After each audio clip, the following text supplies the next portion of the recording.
비둘기처럼 다정한 사람들이라면 장미꽃 넝쿨 우거진 그런 집을 지어요. 계속 할 줄 알았죠? 예. 이 노래 아시지요? 예. 메아리 소리 해맑은 오솔길을 따라 산새들 노래 즐거운 옹달섬터에 이렇게 이어지는 노래입니다. 아주 오래된 노래이죠. 여러분, 어떤 의미일까요? 실제 이 노래에서 이야기하고 싶었던 것이 장미꽃 넝쿨이 우거진 집을 짓자라는 의미였을까요? 당시에 초가집이 많고 허름한 흙벽돌 집이 많았던 시절에 외국 영화에 나오는 것 같은 넓은 잔디밭에 담에는 장미꽃 넝쿨이 우거져 있는 그렇게 포근하고 안락한 아름다운 집을 짓자는 일종의 로망을 노래한 걸까요? 이 노래의 제일 뒷부분이 포근한 사랑 엮어갈 그런 집을 지어요 이렇게 끝납니다. 포근한 사랑 엮어갈 그런 집을 지어요. 요즘 도심의 비둘기는 그리 낭만적으로 보이지는 않습니다. 온갖 도시의 음식 찌꺼기를 먹어서 별로 낭만적이거나 평화스러워 보이지 않는 비둘기도 많지만 우리가 알고 있듯이 예부터 이 비둘기는 평화의 상징이었지요. 그래서 이 노래는 화목하고 평화스러운 그러한 가정을 이루어가길 소망하는 노래입니다. 이 건축물로서의 집이라기보다는 평화롭고 화목한 가정을 꿈꾸는 노래이지요. 한때 결혼식 축가 1위 곡이었습니다. 이 중에도 결혼식 하실 때 혹시 누가 이 노래를 축가로 불러주신 분들 계실지도 모르겠습니다. 근데 요즘은 장미꽃 넝쿨 우거진 집보다는 번듯한 아파트 한 채 장만하는 것이 모든 가정의 지상과제 최우선의 목표가 되어버렸지요. 비둘기처럼 다정한 사람들이라면 전망 좋은 곳에 청약 넣어서 아파트를 받아요. 이렇게 노래해야지만 되는 세상이 되었습니다. 하나님께서 우리에게 두 가지의 공동체를 허락해 주셨음을 말씀드린 적이 있습니다. 창세기에 기록된 가정, 사도행전에 기록된 교회입니다. 하나님께서 우리가 이 세상에서 누릴 수 있는 하늘의 은혜와 그 복의 원천으로 허락하신 곳이 바로 가정입니다. 아담이 혼자 사는 것이 좋지 않아 돕는 배필을 지어주셨습니다. 창세기 2장 18절입니다. 여호와 하나님이 이르시되 사람이 혼자 사는 것이 좋지 아니하니 내가 그를 위하여 돕는 배필을 지으리라 하시니라. 여러분, 이 말씀은 결혼하지 않고 혼자 사는 것이 성경적이지 않다라는 그런 말씀이 아닙니다. 남자와 여자를 지으시고 가정을 이루게 하신 그 하나님의 마음이 무엇인지에 대해서 기록하고 있는 말씀입니다.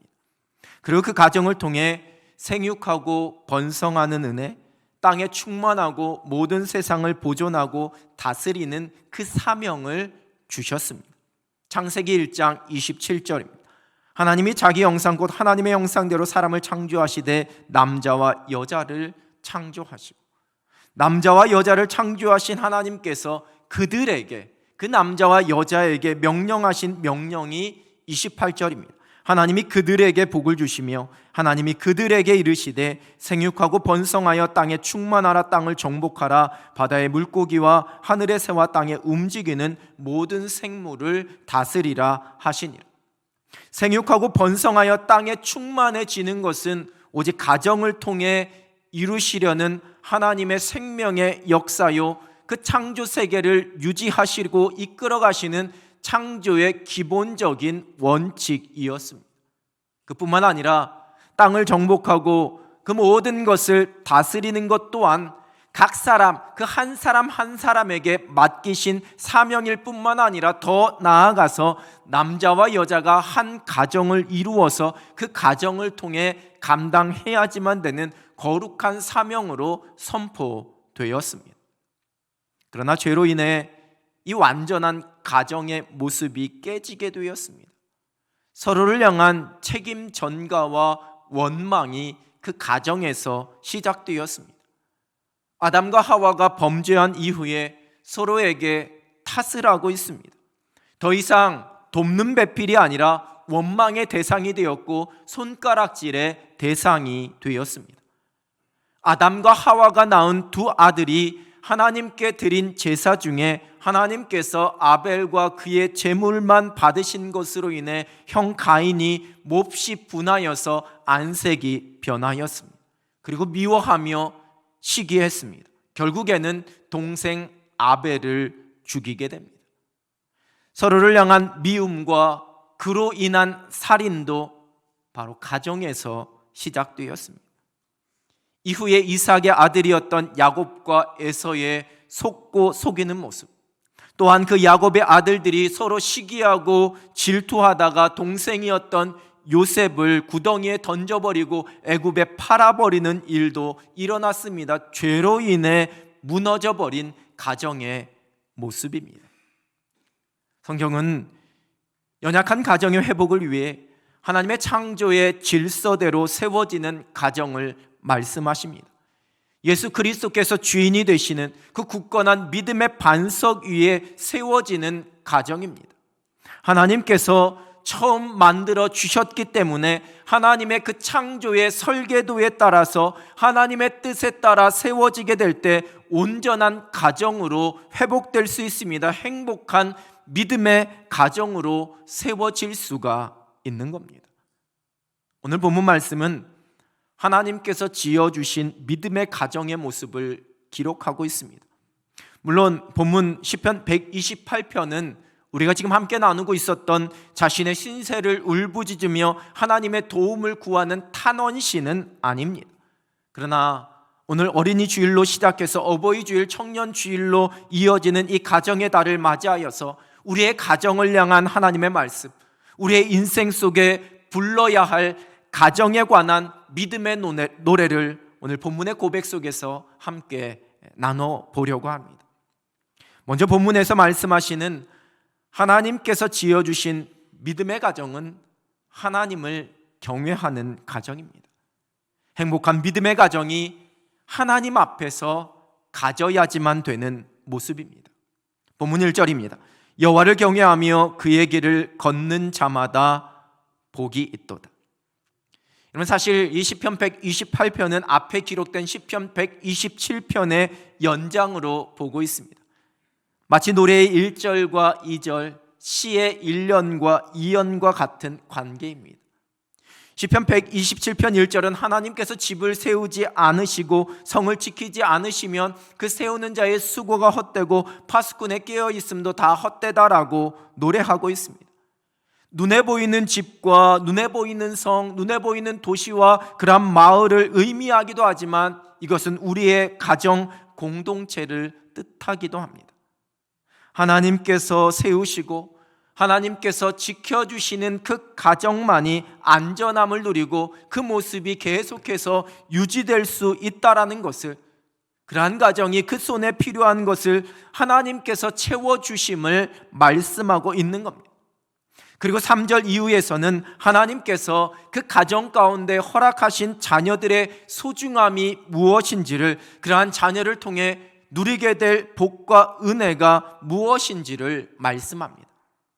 하나님을 전적으로 의뢰하는 가정이 누릴 복에 대해서 말씀하고 있는 겁니다. 그리고 이어지는 오늘 본문인 시편 128편은 먼저 여호와를 경외함을 말씀하고 있습니다. 이는 단순히 개인으로서의 믿음만을 의미하는 것이 아니라 127편에 이어서 가정을 향한 하나님의 말씀으로도 우리가 듣게 됩니다. 가정이 하나님을 경외함으로 하나님께서 기뻐하시는 길을 걷는 것이 복이 있다라는 약속입니다.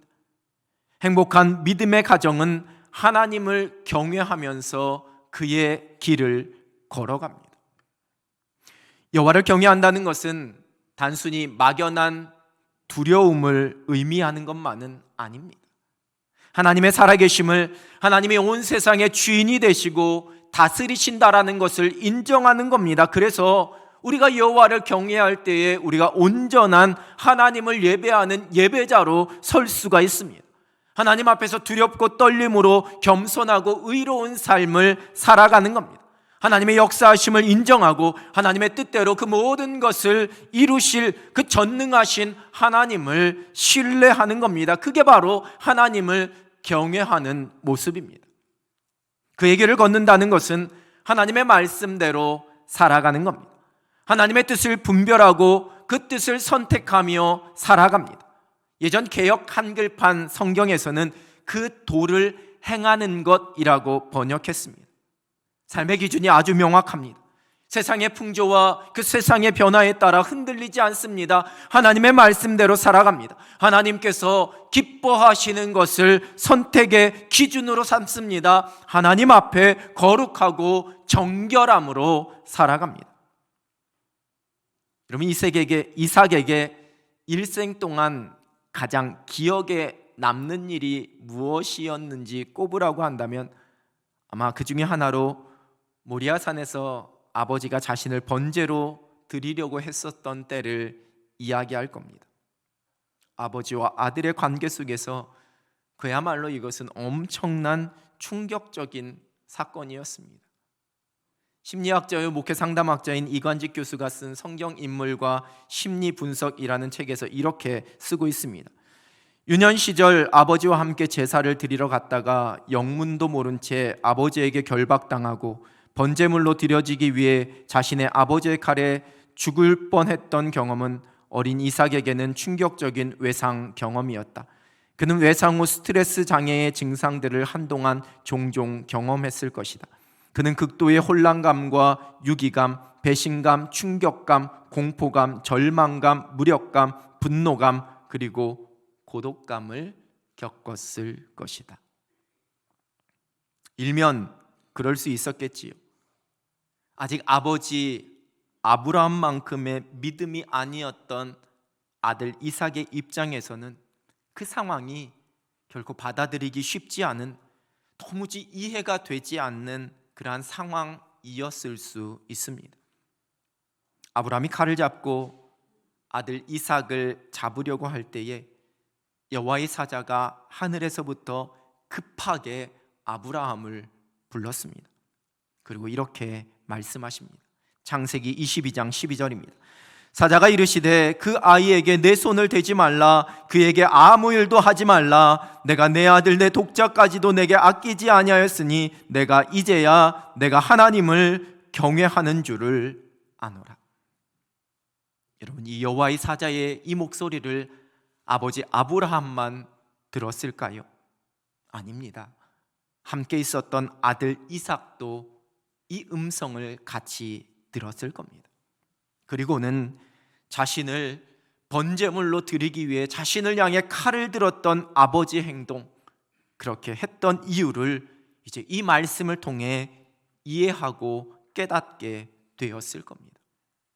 하나님을 경외하기에, 하나님의 말씀대로 순종하기 위해서 하나님을 향한 전적인 신뢰가 있었기 때문에 아버지 아브라함이 그렇게 했다는 것을 이삭이 그제서야 알게 되었을 겁니다.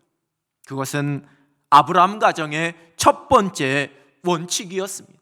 하나님을 경외하고 하나님의 길을 걷는 겁니다. 이삭은 그러한 아버지 아브라함에게 엄청난 복으로 채워주시는 그 하나님의 손길도 목도했습니다. 그리고 자신도 평생 아버지처럼 하나님을 경외하는 삶을 살아가며 자신을 번성하게 하시는 그 하나님의 복을 누렸습니다.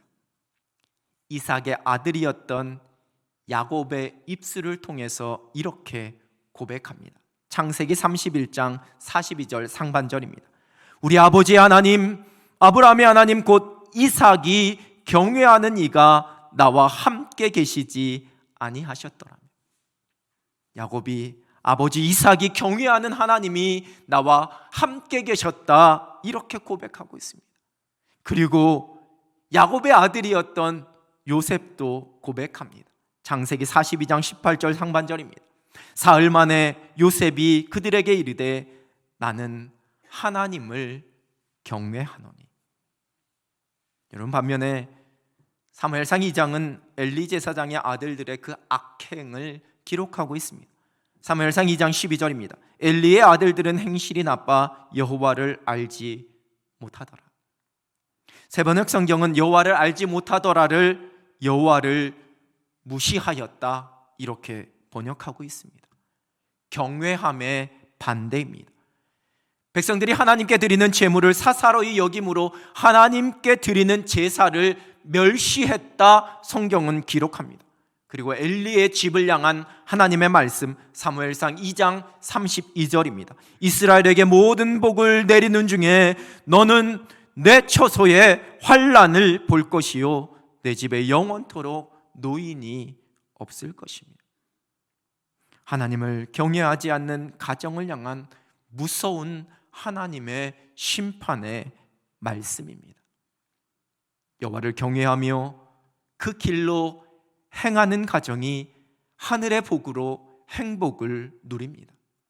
본문 2절은 내가 내 손이 수고한 대로 먹을 것이라 내가 복되고 형통하리로다 약속하십니다. 오직 여호와를 경외하며 하나님의 말씀대로 순종의 길을 걸어갈 수 있는 행복한 믿음의 가정 되길 우리 주님의 이름으로 축원합니다.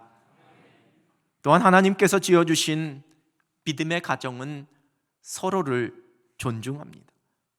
행복한 믿음의 가정이 그 가정 안에서 서로에게 가져야지만 되는 모습입니다. 본문 3절입니다. 내 집 안방에 있는 내 아내는 결실한 포도나무 같으며 내 식탁에 둘러 앉은 자식들은 어린 감람나무 같으리로다. 이 구절은 여호와를 경외하는 가정이 누리게 되는 축복으로 약속된 말씀입니다. 결실한 포도나무는 하나님께서 주시는 풍성한 축복의 결실, 가정에 허락하시는 화목함과 번영을 의미합니다. 즉 아내로 인해 그 하나님의 풍성한 복이 형통하게 하시는 그 은혜가 가정 구석구석에 채워지게 된다라는 말씀입니다. 어린 감람나무는 미래에 얻게 될 유익입니다. 감람나무는 10년에서 14년 정도가 자라야지만 열매를 맺고 30년 이상이 되어야지만 그 완전한 수확을 거둘 수 있다고 합니다. 어린 자녀들을 통한 미래의 소망을, 자녀들이 훗날 많은 사람들에게 큰 유익을 끼칠 수 있는 복된 사람이 될 것이라는 그 약속과 소망이 담겨져 있는 표현입니다. 시편 127편 4절에서는 그 자식이 장사의 수중에 화살과 같다라고 말씀하시면서 미래에 자녀들을 통해 누리게 될 그 복에 대해서 말씀하고 계십니다. 남편을 통해, 아내를 통해, 부모님을 통해, 자녀들을 통해 누리게 될 하나님의 은혜, 그 가정에 허락하실 복을 소망합니다. 서로가 서로에게 소중한 존재임을 고백하면서 존중합니다. 남편과 아내, 부모와 자녀가 서로를 존중합니다. 존중의 사전적 정의는 높이어 중하게 여긴다라는 의미를 갖고 있습니다. 무례하지 않는 겁니다. 소홀히 여기지 않습니다. 어느 식당의 벽에 적혀 있던 꽃반지 3개라는 시입니다. 수줍은 보라색 어여쁜 제비꽃 한 송이 반지 만들어 아내의 손가락에, 또 한 송이 반지 만들어 애인의 손가락에, 한 송이 더 반지 만들어 친구의 손가락에, 아내의 작은 손 꽃반지 3개. 이해되셨어요? 감동이 안 오세요? 오랫동안 함께 하다 보면 무례해집니다. 남편과 아내가 그렇습니다. 세상 그 누구보다도 존중하고 귀하고 소중히 여겨야지만 되는 관계가 가장 무례하고 무심한 관계가 되어버립니다. 서로에게 남편과 아내로, 때로는 사랑하는 애인으로, 때로는 평생에 돕는 배필, 동역자인 친구로 함께 살아갑니다. 우리 주님께서 말씀하십니다. 에베소서 5장 22절 25절입니다. 아내들이여 자기 남편에게 복종하기를 주께 하듯 하라. 남편들아 아내 사랑하기를 그리스도께서 교회를 사랑하시고 그 교회를 위하여 자신을 주심같이 하라. 이런 복종으로 표현했다고 해서 상하의 관계가 아닙니다. 서로를 향한 사랑에서 우러나오는 존중입니다. 에베소서 6장 1절과 4절입니다.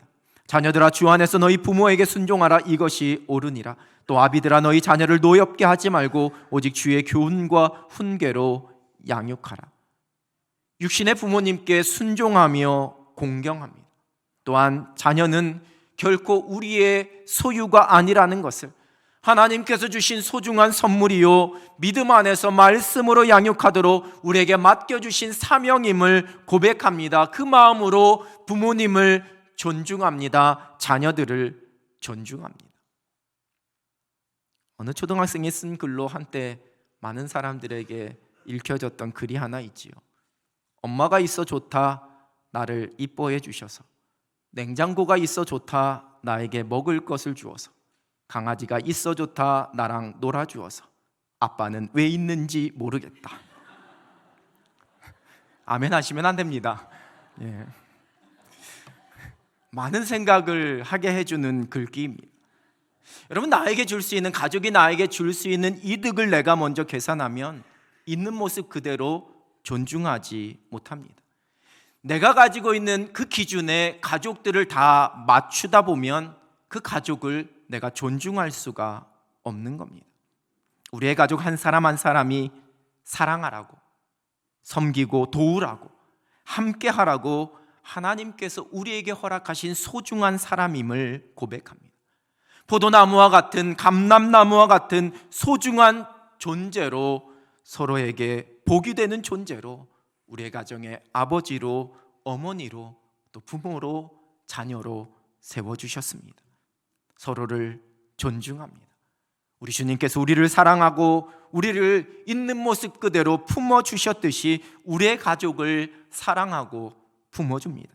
행복한 믿음의 가정입니다. 그리스도의 사랑으로 서로를 존중하며 축복하는 행복한 믿음의 가정 되시길 우리 주님의 이름으로 축원합니다. 하나님께서 지어주신 믿음의 가정은 하늘의 은혜와 그 복을 흘려보냅니다. 태초에 가정을 통해 허락하신 거룩한 사명의 회복입니다. 생명의 샘의 터전의 역할을 감당합니다. 행복한 믿음의 가정이 이제 세상을 향하여 가져야지만 되는 모습입니다. 오늘 본문 5절과 6절입니다. 여호와께서 시온에서 내게 복을 주실지어다. 너는 평생에 예루살렘의 번영을 보며 내 자식의 자식을 볼지어다. 이스라엘에게 평강이 있을지로다. 여호와를 경외하는 가정에게 약속하시는 축복입니다. 시온에서 복을 주시며 하나님의 백성들이 누리는 그 번영의 은혜를 약속하십니다. 평강의 은혜를 말씀하십니다. 그런데 이것이 그냥 머물러 있지 않습니다. 흘러가야지만 됩니다. 야곱이 죽음을 앞두고 자신의 아들들을 축복하며 그들의 앞날에 펼쳐질 일들을 이야기합니다. 요셉을 향한 축복을 창세기 49장 22절이 이렇게 기록합니다. 요셉은 무성한 가지 곧 샘 곁에 무성한 가지라 그 가지가 담을 넘었도다. 샘 곁에 무성한 가지가 되어서 담을 넘는 삶을 축복합니다. 하늘의 은혜와 그 복을 우리의 가정에만 가둬놓지 않습니다. 우리의 가족이 누릴 그 은혜와 복만을 계수하면서 살아가지 않습니다. 우리의 가정에 허락하시는 이 놀라운 하늘의 은혜로 샘 곁에 무성한 가지가 되어서 이제 가정 밖으로 그 은혜를 마음껏 흘려보냅니다. 제가 이사신방을 가서 그 가정을 위해 축복하고 기도하면서 늘 이러한 기도로 그 가정을 축복합니다. 이 가정이 이곳에 있으므로 이 주변의 이웃들이 복을 누리게 되는 축복의 샘이 되게 하옵소서.